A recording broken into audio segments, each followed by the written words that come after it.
ओम शांति। दुआओं के सेशन में आप सभी ब्राह्मण आत्माओं का स्वागत है। हम देखते हैं कि सभी आत्माओं को दुआ तो देते हैं, लेकिन यह समझना भी तो बहुत ज्यादा जरूरी है कि इनके शरीर की बीमारी का असली कारण क्या है। हमें दिल से समझना होगा कि कोई बीमारी आती क्यों है। वास्तव में जब भी हम बीमारी का नाम सुनते हैं तो तुरंत हमारा ध्यान शरीर पर चला जाता है। हम सोचते हैं शायद खून की कमी है, कोई वायरस है, हड्डियों में कमजोरी है, दवाइयाँ नहीं दी है। लेकिन क्या कभी हमने सोचा है कि बीमारी का असली कारण सिर्फ शरीर नहीं है, बल्कि आत्मा की थकान भी तो हो सकती है। शरीर तो आत्मा का ही तो यंत्र है ना। अगर आत्मा खुश है, हल्की है, शांत है, तो वही खुशी शरीर के हर भाग तक पहुंच जाती है। पर जब आत्मा थक जाती है, भारी हो जाती है, चिंताएं और तनाव से दब जाती है, तो उसकी ऊर्जा जो है ना, वह शरीर तक नहीं पहुंच पाती है। और तब शरीर क्या होता है, फिर धीरे धीरे बीमार होने लगता है। कई आत्माएं देखी है ना, अपने काम कुछ नहीं होगा तो भी स्वयं को बिजी बताएंगी, क्योंकि वह प्रैक्टिकल में बिजी नहीं है, वह मन से बिजी है, विचारों से बिजी है। कोई खाट पे पड़े पड़े सोचता ही रहता है। किसी का फोन आए, कुछ काम पूछे तो बोलेगा मैं भी बिजी हूँ। तो इंसान मन से ज्यादा बिजी हो गया है। और जब आत्मा स्वस्थ नहीं होती है, तभी शरीर धीरे धीरे बीमार होना लगता है। इसीलिए तो कहते हैं मन स्वस्थ तो तन भी स्वस्थ। परिवार में भी आप अनुभव करेंगे, अगर घर का वातावरण हल्का और हंसमुख है तो जो बुजुर्ग लोग होते हैं घर में, वह भी एक ताजगी महसूस करते हैं। लेकिन अगर घर में रोज झगड़े हो रहे हों, चिंता और तनाव भरा वायुमंडल हो रहा हो, तो शरीर में बीमारियां जल्दी आ जाती हैं। एक मैं आपको उदाहरण बताना चाहता हूँ। एक माँ रोज अपने बच्चों के भविष्य की चिंता में डूबी रहती थी। हर समय सोचती थी कि पढ़ाई कैसी होगी, नौकरी कैसे मिलेगी, इनकी शादी कब होगी। धीरे धीरे यह चिंता उसके मन पर बोझ बन गई। वह कहती थी मेरा सिर हर समय भारी रहता है। डॉक्टर ने उसको दवाई भी दी, चेकअप भी कराया, पर आराम नहीं हुआ, क्योंकि बीमारी सिर की नसों में नहीं थी, बल्कि आत्मा की थकान में थी। जब हम आत्मा कोई चीज को बार बार सोचते रहते हैं तो मन थक जाता है। जैसे ही उसने सेंटर पर जाकर थोड़ा योग सीखा, बाबा को याद करना शुरू किया, हर चिंता को बाबा को सौंपने लगी, तो उसके चेहरे पर चमक लौट आई। और उसके बाद दवाई भी जो लेती थी वह भी असर करने लग गई। एक और मैं फैमिली का एग्जाम्पल देना चाहूंगा जो सेंटर पे आते थे। उनके घर में 4 भाई रहते थे। बड़े भाई को डायबिटीज थी और छोटे छोटे कारणों से घर में बहस होती रहती थी, कभी पैसे को लेकर, कभी बच्चों की पढ़ाई को लेकर। बड़े भाई को दवा तो चल रही थी, पर शुगर बिल्कुल कंट्रोल नहीं हो रहा था। और दवाई लेने पर शुगर कंट्रोल न हो, ऐसा तो हो नहीं सकता। यानी दवा तो शरीर को मिल रही थी, लेकिन आत्मा की थकान इतनी गहरी थी कि शरीर उसे ग्रहण ही नहीं कर पा रहा था। तो जब परिवार वाले को पूरा राजयोग मेडिटेशन सिखाया, तो उन्होंने नियम लिया, खाली 15 मिनट की प्रैक्टिस करेंगे। वो शांति से बैठने लगे, मिलकर योग अभ्यास करने लगे। तो मानो उनका शरीर भी पूरा ठीक होने लगा, पूरा घर स्वस्थ होने लगा। तो यहाँ पर हमें बहुत ध्यान से एक बात समझनी होगी कि बीमारी का कारण सिर्फ बाहर ही नहीं होता है, बहुत बार भीतर की मन की थकान होती है। तनाव, गुस्सा, ईर्ष्या, निराशा, असंतोष, यह सब मन की बैटरी को खाली कर देते हैं। जब मन की बैटरी लो हो जाती है तो शरीर को चलाने वाली ऊर्जा कम पड़ जाती है। शरीर फिर धीरे धीरे टूटने सा लगता है। जैसे एक मोबाइल चार्ज हो तो उसमें कितनी भी ऐप चला लो वो ठीक काम करता है। लेकिन अगर बैटरी उसकी लो होती है ना, तो छोटा सा ऐप भी डालेंगे तो हैंग कर देता है। वैसे ही आत्मा जब लो बैटरी पर होती है तो छोटी सी समस्या भी उसको बहुत बड़ी लगती है। आपने देखा होगा कई सारे लोग छोटी छोटी बातों को पे चिढ़ जाते हैं, बुरा मान लेते हैं, क्योंकि उनकी आत्मिक शक्ति इतनी है ही नहीं कि वह छोटी छोटी बातों का सामना कर सकें। इसलिए बीमारी को समझने के लिए हमें दोनों स्तरों को देखना होगा। एक तरफ तो शरीर है और दूसरी तरफ है आत्मा। शरीर को भी कोई बीमारी है तो दवा चाहिए, आराम चाहिए, लेकिन आत्मा उसके साथ संतुलन में रहे। आत्मा की शांति, प्रेम और शक्ति, और सबसे ज्यादा है बाबा की गहरी याद। अगर आत्मा बाबा की याद में रहे, आत्मा अगर शक्तिशाली स्थिति में रहे, तो शरीर की कोई भी बीमारी हो वह धीरे धीरे हल्की होने लगती है, कम होने लगती है, क्योंकि आत्मा सशक्त है। आत्मा शरीर को चलाने वाली मैन पावर है, मैन शक्ति है। इसलिए परिवार में भी हमें बहुत बार देखने को मिलता है। कभी पिता बीमार पड़ जाते हैं तो बच्चे चिंता में और चिड़चिड़े हो जाते हैं। उनकी चिड़चिड़ाहट और चिंता का असर और पिताजी पर पड़ता है। बीमारी ठीक होने की जगह और गहरी हो जाती है। लेकिन अगर वही परिवार यह सोच ले कि हम सब मिलकर केवल डॉक्टर पर ही नहीं बल्कि भगवान की भी मदद लेंगे, 10 मिनट शक्ति की दुआ देंगे, तो पूरा वातावरण बदल जाता है। बीमार व्यक्ति को लगता है कि वह अकेला नहीं है, पूरा परिवार उसके साथ है। मन शक्तिशाली स्थिति का अनुभव करता है। यह अनुभव ही उसके लिए आधा इलाज बन जाता है। तभी तो हमारे पास जो भी आत्माएं, बीमार आत्माएं आई हैं, उनको लगता है कि पूरा मनसा परिवार उनके साथ है। जब उनको साथ का अनुभव होता है ना, तभी उनकी आधी बीमारी ठीक होने लगती है, क्योंकि उनको लगता है इतनी सारी आत्माएं मेरे लिए अच्छा सोच रही है, स्वयं भगवान की शक्तियां मुझे मिल रही है। तो आप हमेशा ध्यान रखना, कभी ऐसा नहीं करना। चाहे खाना छूट जाए तो चलेगा, लेकिन दुआएं देना बंद नहीं करना। दुआएं देना बोलना नहीं। रात को सोने से पहले नियम बना लो कि आज मैंने दुआ दी है या नहीं दी है। दुआ ही तो वह शक्ति है, वह पावर है जो आपके पुण्य कर्म को बढ़ा देगी और दूसरी आत्मा को भी ठीक कर देती है। उसके शरीर की रोग प्रतिरोधक क्षमता स्वतः ही बढ़ जाती है। जब उसकी आत्मा में वह शक्ति हम दुआओं से डालते हैं तो फिर वह पावर काम करने लगती है। इसलिए जब भी घर में कोई बीमार हो ना, तो परिवार को 2 काम साथ साथ में करने चाहिए। एक तो डॉक्टर की दवा और इलाज को पूरा मानना है।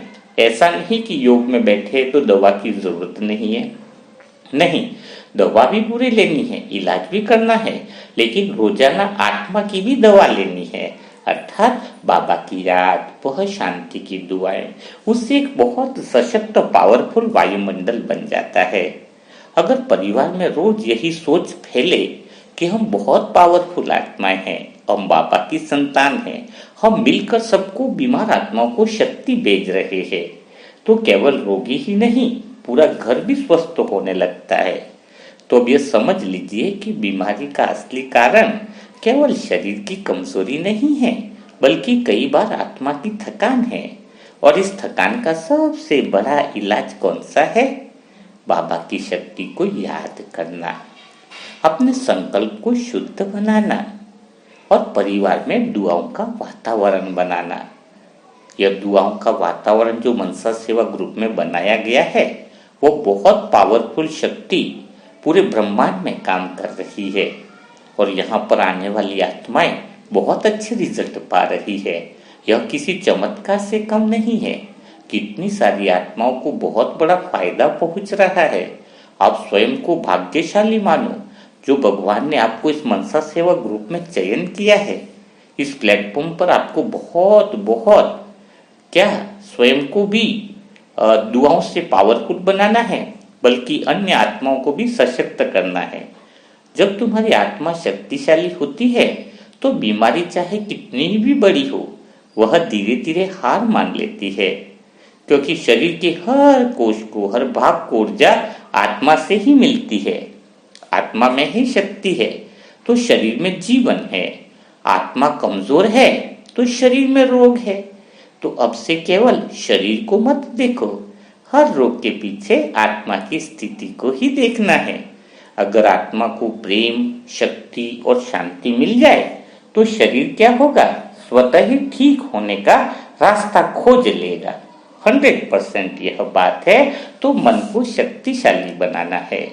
और आपको पता है, जब भी आप बहुत ज्यादा थक जाते हो, मन भारी हो जाता है, सोच रुक जाती है, आंखें नम हो जाती है और हम कहते हैं अब मुझसे अब नहीं होगा, तब कौन है हमें जो फिर से खड़ा कर देता है? कौन है जो हमारी आत्मा में नई ऊर्जा भर देता है? जब सारी दुनिया पीठ मोड़ लेती है तो वो परम पिता परमात्मा शिव ही है जो निरंतर देता है, निरंतर दुआएं देता है। वह कभी थकता नहीं है, कभी रुकता नहीं है, कभी वह खाली भी नहीं होता है। परम स्रोत यानी वह सत्ता जो सदा देती रहती है, वह तो सबसे निराला है।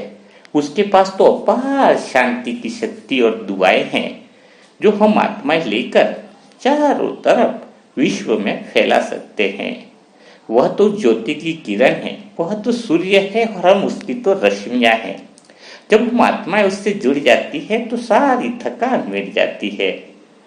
जैसे सूरज से जुड़ने पर ठंडी किरणें फूल को फिर से ताजा कर देती हैं, वैसे ही जब आत्मा उस परम स्रोत से जुड़ती है तो उसकी हर शरीर की कोशिकाएं पुनः जीवित हो जाती है। बहुत बार हम दिल से सोचते हैं कि परमात्मा कहीं ऊपर है, आकाश में, मंदिर से या किसी दूर की जगह पर वास्तव में वह तो हमारे बहुत करीब है। इतना करीब है कि हमारे हर विचार को सुनता है। वह हमारे हृदय के मौन में है। बस हम शोर में इतना डूबे रहते हैं कि उसकी आवाज सुन नहीं पाती है। एक बार एक बेटी ने अपनी माँ से कहा, माँ, लगता है कि शिव बाबा हमारी सुनता नहीं है। तो माँ ने मुस्कुरा कर कहा, बेटी, रेडियो तब तक आवाज नहीं देता है जब तक हम सही फ्रीक्वेंसी पर ट्यून न करें। तो ईश्वर की आवाज हमेशा है, वो हमेशा बात करता है, पर हमारे मन जो है वो दूसरी फ्रीक्वेंसी पर रहता है। यह सत्य है। परमात्मा हमेशा प्रसारण कर रहा होता है प्रेम का, शक्ति का, करुणा का। सिर्फ हमें अपनी मौत की फ्रीक्वेंसी रखनी है, शांति पर, श्रद्धा पर और मौन पर। हमारी फ्रीक्वेंसी कौन सी है? शांति, श्रद्धा और मौन। जब हमारा मन उस स्थिति में स्थित होता है तो भगवान की वह दुआओं की शक्ति अनुभव होने लगती है। फिर हमें लगता है कि कोई हमें थामे हुए है, कोई हमें संभाल रहा है, कोई भीतर से कह रहा है, डर मत, मैं हूं ना। वह अनुभव शब्दों में नहीं बताया जा सकता है। कभी दिल से जब आप महसूस करोगे कि ऊपर से वह परमात्मा की दुआओं की किरणें आपके ऊपर उतर रही है और सिर से होते हुए हृदय तक फैल जाती है और धीरे धीरे पूरा शरीर गर्माहट और सुरक्षा से भर जाता है, यह वही क्षण है जब आत्मा परम स्रोत से जुड़ रही होती है। हम परिवार में भी ऐसे पल आते हैं जब कोई सदस्य बहुत ज्यादा टूट जाता है। कभी पिता पर जिम्मेदारियां का बोझ होता है, कभी माँ भावनाओं से भर जाती है, कभी बच्चे पढ़ाई और भविष्य की चिंता से परेशान हो जाते हैं। ऐसे समय में घर में एक आत्मा अगर शिव बाबा से जुड़ी हुई हो तो पूरा वातावरण बदल देती है। उसकी शांति घर के हर कोने में फैल जाती है। वह कुछ कहती भी नहीं है, वह कुछ समझाती भी नहीं है, पर उसकी उपस्थिति ही सबके लिए शक्ति बन जाती है। वह जैसे एक चलती फिरती दुआ बन जाती है। वह शक्ति कहाँ से आती है? वह आती है परम स्रोत से, वह जो देता ही रहता है। कभी आप सूर्य से पूछिए, तुम रोज इतनी रोशनी देते हो, थकते नहीं हो? वो मुस्कुरा गया और कहेगा, मेरा तो काम ही देना है। मीठे बाबा का भी यही कहना है, मेरा धर्म है देना, तुम्हारा धर्म है लेना और आगे बांटना। तो हमें भी बाबा से वह शक्तियां लेकर, दुआएं लेकर निरंतर आत्माओं तक देनी है। अभी बहुत सारी आत्माएं ऐसी है जिनको बहुत ज्यादा आपकी दुआओं की और शक्ति की बहुत ज्यादा जरूरत है। और आप विश्वास कीजिए कि आपकी दुआ और आपकी शक्तियां बहुत काम कर रही है। वह मानो सबके जीवन में नई ऊर्जा बढ़ रही है। इसलिए आप सभी आत्माओं को दुआ देने का काम निरंतर करना होगा। इससे आपका शरीर भी ठीक रहेगा, आपका मन भी पावरफुल होगा, आपका मन भी शक्तिशाली स्थिति में होगा। तो बस इस अनुभव को बढ़ाओ। दुआ देना बहुत पुण्य का काम है। भगवान उसके दिल में रहता है, भगवान उसको पसंद करता है जो आत्मा दिल से दुआएं देती है, दुआओं के महत्व को समझती है। तो आज हम किसको दुआएं देंगे? आज हम अंकित भाई को दुआएं देंगे। 25 दिन हो गए उसके ब्रेन का ऑपरेशन हुआ। करीबन 25 से 26-27 साल की एज होगी और इतने दिन 20 से 25 दिन उनके ऑपरेशन को होने आ गए हैं, लेकिन वह आत्मा को अभी तक होश नहीं आया है। डॉक्टर ने कहा है कि कोमा की सिचुएशन आ गई है। अगर अभी कुछ टाइम के अंदर अगर उसको होश आ जाता है तो बहुत बढ़िया होगा, वरना तो परमानेंट कोमा की अवस्था में आ जाता है। परिवार वाले भी सेवा तो कर रहे हैं, कोशिश कर रहे हैं, एडी चोटी का जोर लगा दिया, लेकिन अंकित भाई होश में नहीं आ रहे हैं। जब हमारे पास यह केस आया तो बस एक ही बात दिल को लगी कि जब ऐसी आत्माओं को दुआओं की जरूरत है तो क्या हमारी दुआएं अंकित भाई को जगा पाएंगी? क्या प्रैक्टिकल में हम वह दुआओं का चमत्कार दिखा पाएंगे? क्या प्रैक्टिकल में वह दुआएं कमाल कर पाएंगी? क्या परमात्मा की प्रत्यक्षता ऐसे चमत्कार करके तो ही होगी? सामान्य साइंटिस्ट जो होता है वह नॉर्मल काम कर दिखाता है। हमारे पास तो स्वयं भगवान की शक्ति है। आप और हम मिलकर के ऐसा काम कर सकते हैं जो असंभव हो, क्योंकि स्वयं भगवान हमारे साथ है। हम अंकित भाई को जगा करके रहेंगे। उसको तो जागना ही होगा, उसको तो होश में आना ही होगा, उसको तो भगवान के कार्य में सहयोगी बनना है। आपकी दुआएं उसको जरूर जगा देंगी। वह मौन, वह साइलेंस से उठी हुई ऊर्जा उसके मन तक पहुंच जाएगी, उसकी आत्मा तक पहुंच जाएगी। एक बार उसका मन काम करने लग जाए तो वो ब्रेन को मैसेज देने लग जाएगा। उसका मन अगर शक्तिशाली हो गया तो वह ब्रेन तक वह मैसेज पहुंचाने से वापस जागृत अवस्था में आ सकता है। अब हमारा काम है उस आत्मा तक उस मन को जगाने का, मन में वह पावरफुल वाइब्रेशन भेजने का। और हम सब आत्माएं जरूर यह कर दिखाएंगे। हमने भी डॉक्टर से कह दिया है, यह तो अभी तक विश्राम अवस्था में था, अभी वो जाग जाएगा। इसको दुनिया की कोई ताकत सुला दे ऐसा संभव नहीं है। यह मनसा सेवा ग्रुप का वादा है। वादा है यहाँ पर पवित्र आत्माओं का, वादा है उन आत्माओं को जो दिन रात भगवान के प्रति समर्पित रहती है। यह वादा है उन तपस्वी आत्माओं का जिनके मन में सिर्फ भगवान विराजमान रहता है, जिनके हृदय में सिर्फ और सेवा भाव है, निस्वार्थ भाव है, जिनके हृदय में अन्य आत्माओं के प्रति करुणा भाव है। जो आत्मा इस धरती पर अवतरित ही हुई है दूसरों की मदद करने। जब ऐसी आत्माओं की दुआएं होंगी तो भला अंकित भाई क्यों नहीं जागेंगे? नहीं जागने का तो प्रश्न होता ही नहीं है। जरूरत है कि 1 महीने के अंदर हम वह प्रयोग सफल करके दिखाएं। हरीश भाई भी ठीक होते जा रहे हैं, विनोद भाई के जीवन में बदलाव आता जा रहा है। जिस बहन को किडनी की समस्या थी, डॉक्टर ने मना किया था, उसको हमने बाबा का एक जूस पहुंचाया है। 2-3 बार जूस लेने के बाद ही वह दुआओं का जूस जो 10,000 संकल्प का जूस है, उसको पीते ही उसके जीवन में, शरीर में बहुत बड़ा परिवर्तन आने लग गया है। बहुत बहुत अच्छा अनुभव होता है जब हमें लगता है कि दुआएं तो बहुत ज्यादा काम करती है। दवाएं भी अपनी जगह हैं, लेकिन दुआ से आत्मा में वो शक्ति मिलती है तो फिर दवाई भी अच्छे से वर्क करने लग जाती है।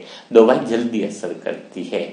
दवाई कब जल्दी असर करती है? जब उस आत्मा के पास दुआएं हों, उसका मन पावरफुल होगा, शक्ति होगी तो वह एनर्जी काम करती है। तो क्या आप और हम मिलकर के उस अंकित भाई के लिए दुआ करेंगे? हमने तो जो आत्माएं 15 साल तक कुर्सी पर बैठी हुई थी, नम्रता बहन आपने देखा होगा चेयर पे, जो इतने साल तक उठी नहीं थी चेयर से, उसको भी उठा दिया बाबा ने।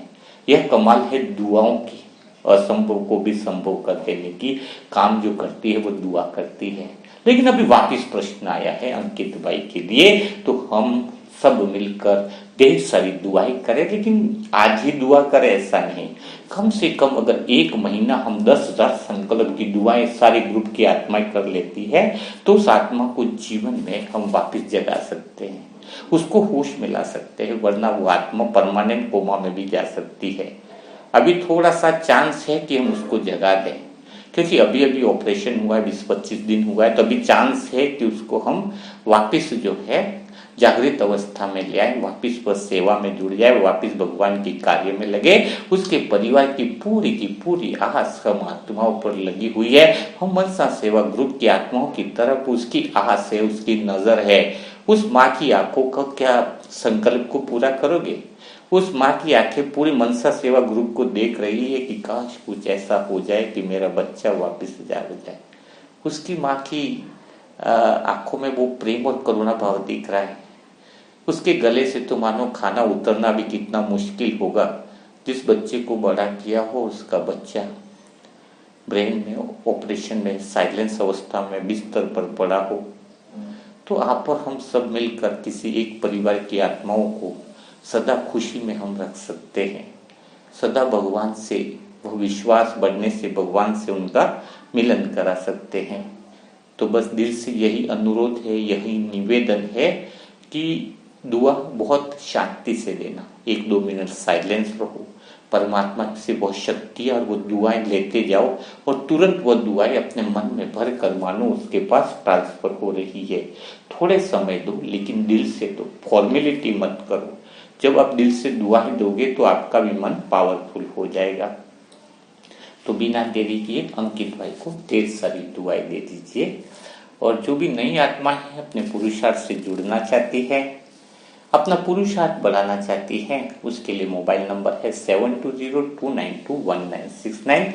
इस पर ओम शांति लिखें, अपना नाम लिखें, सेंटर का एड्रेस लिखें, तो फिर उनको ग्रुप में जोड़ दिया जाएगा। तो कल फिर हम मुलाकात करेंगे ऐसे ही दुआओं के सेशन के साथ। तब तक के लिए सभी भाई बहनों को ओम शांति, ओम शांति, ओम शांति।